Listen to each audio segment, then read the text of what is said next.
let's start first with saying that actually nuclear is very clean. It's cleaner actually than most other sources of energy. So I don't really have any quibble with what we have currently.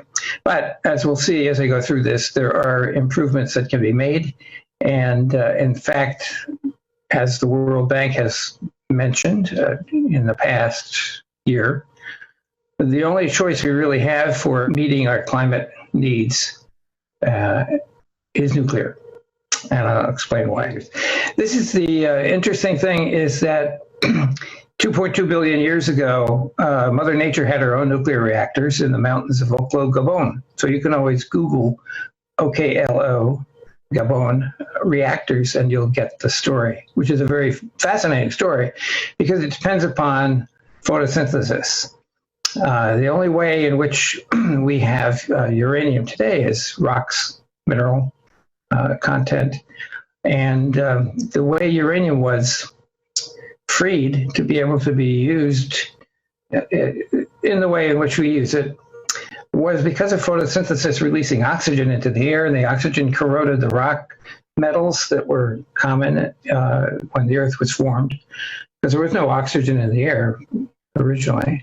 And as a result, things like uranium oxide becoming soluble in water, it was able to be transported and concentrated. And so what you see in this picture in the middle is actually the core of a reactor that operated naturally in the mountains of Gabon about 2.2 billion years ago. Whenever it rained, the water came down and caused the reactions to occur. And fission occurred, the water turned to steam, and it blew the rocks apart.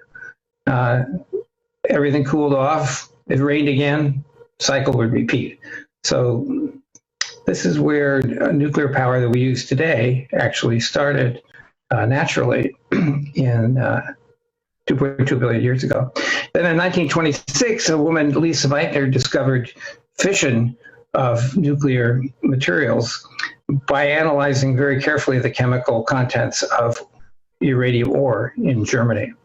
And this gave her the idea that the only way these chemicals could appear is if a heavier element had broken apart, which is fission. And that's what she wrote. She couldn't publish it because in Germany in those years, you had to be a man to be a lead publisher, lead author on an article. So her boss, Otto Hahn, had his name first, even though she made the discovery. Okay, so come down to 1962, and President Kennedy was concerned with the United States security, national security, sort of like today. And he asked a commission to tell him what should we do for energy to support the United States economy into the future, and so forth. And they came back and they said, the Seaboard Commission came back and said, nuclear power. And what you do is you take the common materials, uranium and thorium, and you make fission fuel out of them, which is easy to do, and I'll explain how to do that. And that will last pretty much forever, thousands and thousands of years, because we have so much of that material. Those materials are called fertile materials, which means that even though they can't be used as a fuel in a thermal nuclear reactor themselves, they can be turned into fuel in a relatively simple way by capture of a neutron. So if a thorium atom captures a neutron, it will decay into uranium-233, which is a wonderful fuel for a nuclear reactor. If uranium-238, which is the 99% of what the uranium that we find in rocks today is, if it captures a neutron, it turns into plutonium-239, which is also a very good fuel for a nuclear reactor. In fact, we ran about 10% of the United States electricity from nuclear reactors that were fueled with Russian plutonium and uranium weapons material after the Berlin Wall fell down. The Russians needed money, and we wanted to get rid of a whole bunch of their weapons. So we gave them $50 billion, and they gave us 17,000 Russian nuclear warheads, which we reconstituted into fuel for our commercial civilian reactors and used it up. So it's no longer a weapon. In fact, nuclear power is the only way you can actually do that. The only way that you have to fully remove weapons and material from the world. Okay, and then let's go on. Oh, by the way, the bottom of this, it's ironic. As a former member of the Sierra Club myself, the head of the Sierra Club and people like Ansel Adams and so forth said nuclear power is the chief way to preserve the environment. For obvious reasons, which will maybe become a little more obvious as we go through this, but it's the most dense source of energy, and so it doesn't interfere with the environment very much at all. Okay, so this is one of the most important slides. Can you see my arrow as I wiggle it around? Yes. Okay, good. So on the center of this is the most important. So if we take a uranium atom, or it could be plutonium atom, that is fissile, in other words, if it can fission, can split apart and release energy. If we take that atom and have a neutron impact it, doesn't have to be going terribly fast or anything, it will absorb the neutron, become unhappy with its current state, and split apart. And that splitting apart typically releases two components, two atoms that are roughly the same, similar in size, but not the same size. And as a result of that, it releases some radiation. Alpha particle is a helium nucleus, a beta particle is an electron, and a gamma is a strong X-ray-like radiation pulse. So this is energy that we can use to heat something up. The two fission products move apart from each other at a very high speed and crash into the neighboring atoms in the fuel. So that's another source of heat. So we get a lot of heat. And that's really what a nuclear reactor produces, is heat.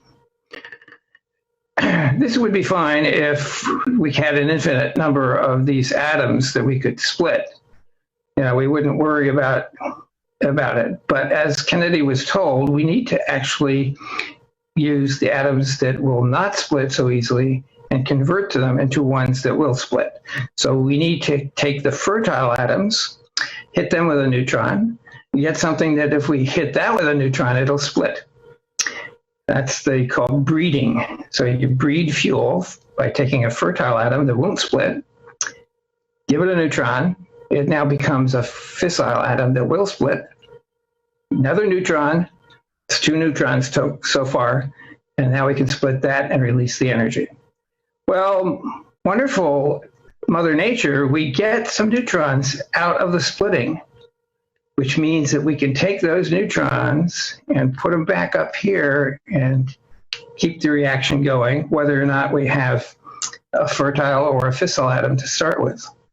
So this gives us the chain reaction that we need to keep generating heat from nuclear fission. And since we can make our own fissile atoms that will release heat when we split them, we have as much fuel for as many years into the future as there exist fertile atoms in the world.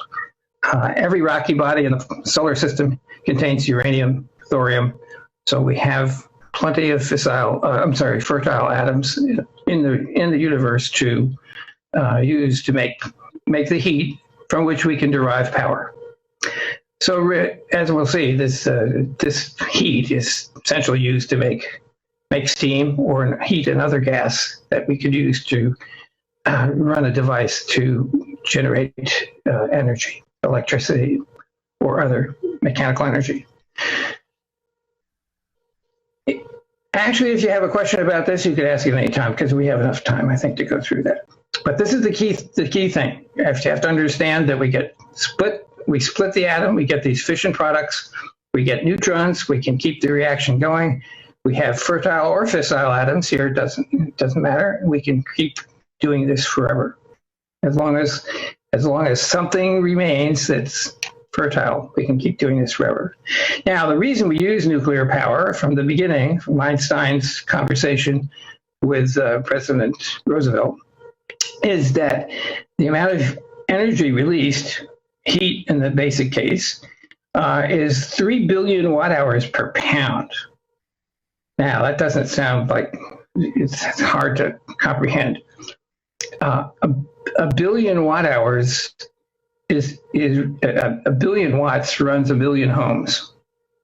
So a million homes, so 3 million homes for an hour per pound of uranium or thorium that we have from nature. That's a huge amount of energy.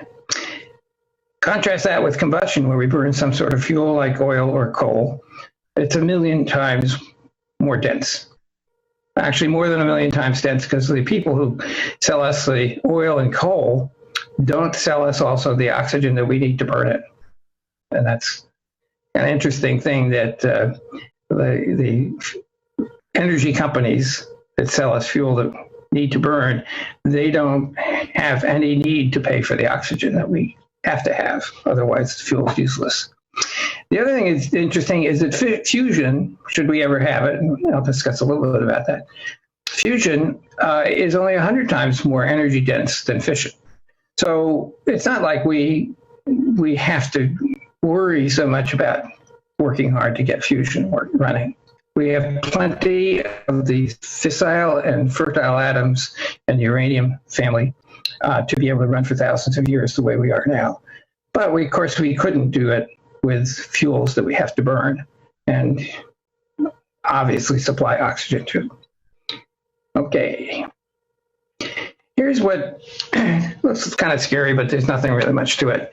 The left side of this vertical line shows the atoms that are created through fusion. The right side shows what atoms we can use and for fission and what the energy is that we get. And the reason iron is in the middle is because iron is one of the most stable elements. Iron and nickel are the most stable elements. In other words, they're very happy. Their protons and neutrons are in the nuclei of iron and nickel, are very happy where they are. They're not at all interested in splitting apart.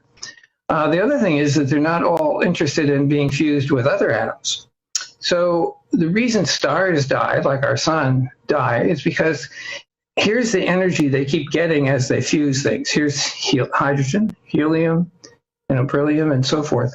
As they fuse slightly heavier and heavier and heavier elements, this vertical measure of energy tapers off, and they can't get any more energy once they get to iron. No point in fusing iron because they're not going to get any more energy. They have to actually have spare energy to fuse iron atoms together. So stars die here. They stop having enough fuel to keep themselves hot and bloated up, and so they turn into what we call white dwarfs, or they explode and throw off their outer clouds of elements. So this is the fusion side of things. Here's the fission side of things, which is what we do currently in nuclear reactors. These are the weights of the elements. So the heavy elements are to the right. Hydrogen was on the left. This is the amount of energy we can get by fissioning an atom, because as we make them heavier and heavier, they are less and less stable, and they will be able to release energy if we, as I said before, let's say provide a neutron that hits the nucleus of an atom that's heavy, and it will split apart. And it will release this much energy that's been stored in them. Now, these are heavy nucleuses, have a lot of neutrons and protons in them, right? So they're very heavy elements. A ton of uranium, a hat box filled with uranium is a ton.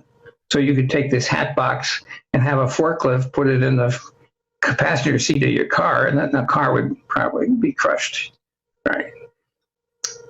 This is the energy we get because there are so many neutrons and protons in the nucleus of a heavy atom that each one of them gives us some energy when it's split apart from the rest of the nucleus. And so we get what sounds like a huge amount of energy out of splitting just one uranium atom. We get 200 million electron volts.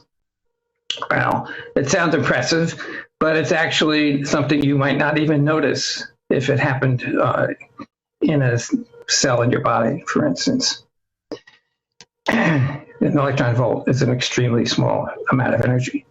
But nonetheless, this is a lot of energy when you add up how many atoms there are in a pound of material. So this is where the energy from nuclear fission comes from. And when we split the atom, this heavy atom, we split it, we move back here to lighter atoms. We have two of them because we split the heavy atom. So we have two of them that were somewhere in here. And so we've gained this much energy in relation to the curve. And this just simply illustrates the two resulting fission product atoms when you split uranium atom or plutonium atom. And you'll notice, depending upon what we split, we pretty much get the same distribution. This is uranium-235, plutonium-239, so forth. We get about the same, but it's interesting that we get a menu that has two plates that we can order for dinner. We can pick one from this column, but if we pick one from this column, the one over here is pretty much determined because we know that they have to add up to the mass, the weight of the atom we split. So if we split 235 uranium, then we know that if we have an atom of 100 here, we have to have an atom of 135 here. All right, so it's like a dinner menu, but you're pretty much committed to the other portion, the other serving, depending upon what you pick from one column. All right, the main thing to get out of this is here's the energy we get from heavy atoms. Because there's so many protons and neutrons in them, we get a pretty good amount of energy. And because there's a lot of atoms in every pound of something that we can use to split, we have a lot of 200 MeV events, billions of those events, in fact, per second. Okay, so this shows the points that you have to really understand when you talk about nuclear power. There are fissile, as I mentioned, that will split easily if we give them a neutron, an extra neutron. And it doesn't have to hit them hard, they can just absorb it. And fertiles, which if they absorb a neutron, turn into fissiles. So this is our hope for the future. A lot of fertiles in the universe, we can make fissiles from them. These two columns, one is for thorium, one is for uranium. And by passing neutrons from one to the next, we can go fissile, fertile, fissile, and we can split the fissiles and get energy. So that's really all that I expect you to get out of that. We get energy every time we split a fissile. We get energy every time a neutron is absorbed by a fertile. We have a fissile created. Okay, now here's a typical nuclear reactor the way we do it today. We have a core of fissile material that we allow fissioning to happen. The neutrons split the atoms. They release their energy, their 200 MeV per atom, and that is heat. Essentially, it's heat because it's the physical movement of chunks of the atom and neutrons that hit other atoms in the core. So it's very simple. It's just it's a way of getting heat, splitting those atoms. And we use that heat to heat up what's called a working fluid. Working fluid is simply something that can convey the heat to some other place where we want to use it. So we have a pump here that's circulating. In this case, it's circulating water in a standard reactor. It's circulating water. The water gets hot inside the reactor. It goes over to what's called a steam generator, which is just really like a heater underneath a pressure cooker. And that water inside the pressure cooker gets turned to steam. And the steam we can use for whatever we want, such as turning a steam turbine to turn a generator, and then we get electricity. So this is the way a simple nuclear plant works today, the most common. So it's called water cooled, even though it's not cooled. We want this to stay hot, but the water is used to make the mass of material, the steam that can be converted into other kinds of energy, mechanical energy and energy. So the other kinds of fluid that are used are like gases or metals. This could be lead. This could be molten lead. The Russians use that in some of their submarine reactors. They've used that on some of their land reactors. The working fluid is simply the name of the material that's used to convey the heat from inside the reactor out to some other place where it could be used. And it could be used for heating buildings, for instance, if they were close, or for chemical processes. If this plant were built next to a chemical manufacturing plant, then the heat could be used directly to help facilitate the chemical reactions that the company needs for its operations. Now, the key thing about this kind of a system is it's a very simple thermal energy system, and the base what's called the Carnot efficiency, Carnot cycle efficiency. The thermal efficiency of this is very important to understand. It depends on how hot the fluid gets and how cold the end cooling system is. For instance, this steam that runs the turbine has to be condensed back into water so that it can be reheated and more energy can be put into it and delivered to the turbine. So this goes through a cycle of heating and cooling. This is the cold section that does the cooling, and this is the hot section that does the heating. The ratio of those two numbers helps determine the efficiency. So if we're in space and T cold is 0 Kelvin, then we have 1 for the efficiency, which is the best efficiency we can get. On land, this T cold is definitely not that. It's about 300 Kelvin. So we want T hot to be as hot as we can get it, because we want to minimize this number, T cold over T hot, because that number is getting subtracted from 1, which would be 100% efficiency, right? So we want T hot to be hot. So we actually do want this to be red hot, even though this is not intended to be red hot in the diagram, but we would like it to look like this. It would be red hot. And we have built reactors that do that. They heat gas, or as I mentioned, liquid metal.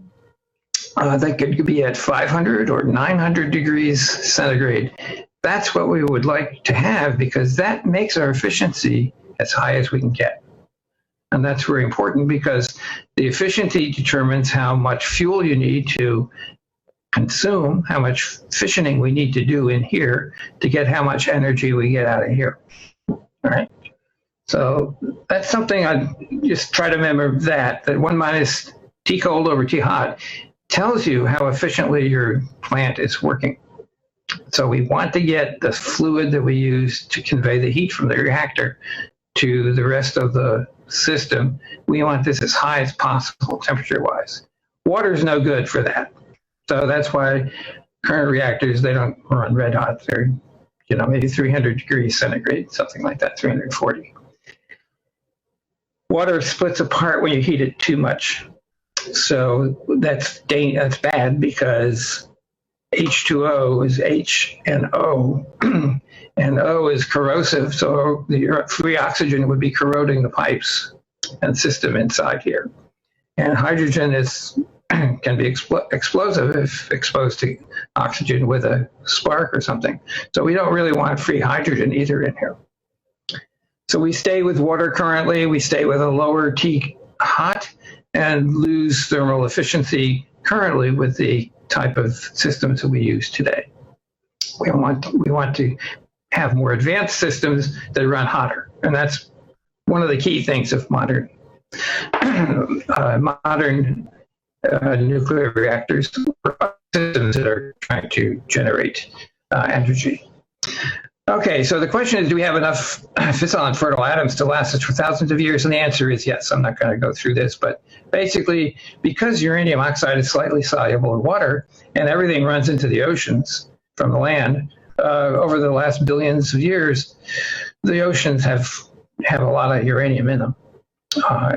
So we could mine uranium from oceans if we wanted to. Thorium does not oxide doesn't dissolve in water, so thorium is on the land. And when you add the thorium and uranium together, you get thousands of years, perhaps 100,000 years of future use for all of humanity, for all of our forecasted needs for energy. So nuclear power is a very lasting, reliable form of energy. And in fact, it's actually storage, because if we look back at the graph I had before, it showed what energy we get from a splitting atom. Those atoms are sitting there waiting for us to split them. They don't split automatically. So if we don't need the power, we don't split the atom. And that's why the fuel in a nuclear reactor is just sitting there waiting to be used. If we don't have enough neutrons to split many of the uranium atoms, hey, it'll just sit there for millions of years and we don't care. So a nuclear plant, you can think of it like a flashlight battery. It's already charged. It is storage. It's stored energy from ancient solar explosions and fusion events that happened when stars died and so forth, or collided. So the whole idea of a nuclear plant is that, hey, we can use the energy when we want to. We don't have to wait for the sun to come up or the wind to blow. That's a big deal. Okay, let's go to the next thing. The most important thing a lot of people bring up is, what about the nuclear waste? Well, remember, we're only splitting a few atoms to get a lot of energy. So there's can't be very much waste. If you look on the left here, this pinky finger sized piece of uranium represents what an American's need for total energy would be for about a decade.